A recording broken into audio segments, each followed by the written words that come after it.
ಕಬ್ಬು ಬೆಳೆಗಾರರ ಹೋರಾಟದ ಕುರಿತು ಕೇಂದ್ರ ಸಚಿವ ಪ್ರಹ್ಲಾದ್ ಜೋಶಿ ಪ್ರತಿಕ್ರಿಯಿಸಿದ್ದಾರೆ. ರಾಜ್ಯ ಸರ್ಕಾರ ಸಂಧಾನ ಮಾಡಬೇಕು, ಪರಿಸ್ಥಿತಿ ಕೆಡಿಸಬಾರದು ಅಂತ ಅಸಮಾಧಾನವನ್ನು ಹೊರಹಾಕಿದ್ದಾರೆ. ಇನ್ನು ರೈತರಿಗೆ ರಾಜ್ಯ ಸರ್ಕಾರ ಸ್ಪಂದಿಸ್ತಾ ಇಲ್ಲ, ಕಾಂಗ್ರೆಸ್ಗೆ ರೈತರ ಬಗ್ಗೆ ಕಾಳಜಿ ಇಲ್ಲ ಅಂತ BY ವಿಜಯೇಂದ್ರ ಆಕ್ರೋಶವನ್ನು ಹೊರಹಾಕಿದರು. ಇತ್ತ ಸಕ್ಕರೆ ಸಚಿವರು ಬೇಕಾಬಿಟ್ಟಿ ಉತ್ತರವನ್ನು ನೀಡುತ್ತಿದ್ದಾರೆ ಅಂತ SK ಬೆಳ್ಳುಬಿ ಗುಡುಗಿದ್ದಾರೆ. ಅದರ ಒಂದು ಅಂದರೆ ಅವರು ಮಾತನಾಡಿದರೆ ಏನು ಹೇಳಿದಾರೆ ಕೇಳೋಣ ಬನ್ನಿ. ನಾನು ಇದ್ರೊಳಗೆ ಆರೋಪ ಪ್ರತ್ಯಾರೋಪ ಇದನ್ನು ನಾನು ಮಾಡ್ಲಿಕ್ಕೆ ಹೋಗುದಲ್ಲ. ಮಿಲ್ಲರ್ಸ್ ಜೊತೆಗೆ ಮಾತುಕತೆಯನ್ನು ಮಾಡಿ, ರೈತರ ಜೊತೆಗೆ ಮಾತುಕತೆಯನ್ನು ಮಾಡಿ ಸೂಕ್ತ ಸಂಧಾನವನ್ನು ಮಾಡಬೇಕು ಹೊರತಾಗಿ ಸುಮ್ಮನೆ ಸ್ಟೇಟ್ಮೆಂಟ್ ಕೊಟ್ಟು ಪರಿಸ್ಥಿತಿಯನ್ನು ಮತ್ತಷ್ಟು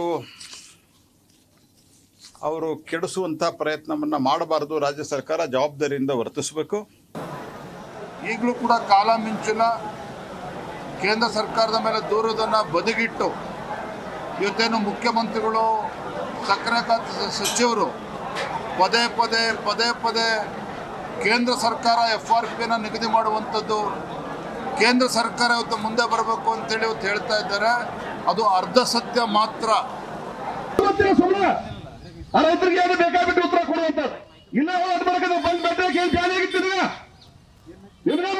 ನಾನು ಒಂದು ಕ್ಯಾಬಿನೆಟ್ ಐತಿ, ಮುಖ್ಯಮಂತ್ರಿ ಡೆಪ್ಟಿ CM ಅವರ, ನೀವು ಸಕ್ರೆ ಮಂತ್ರಿ ಇದ್ರಿ, ಉಸ್ತುವಾರಿ ಮಂತ್ರಿ ನೀನು ಬಂದು ಕೇಳಿ ನಾವು ನಿನಗೆ ಏನು ದಾರಾಗಿದ್ದೀನಿ ಬಂದು ಏನ್ ದಾರಾಗಿತ್ತು ನಿನಗೆ ಹಾಕೋತೀನಪ್ಪ, ಒಂದು 10 ಕೋಟಿ ಕೊಡ್ತೇವೆ ಹಾಕೋತೀನಿ.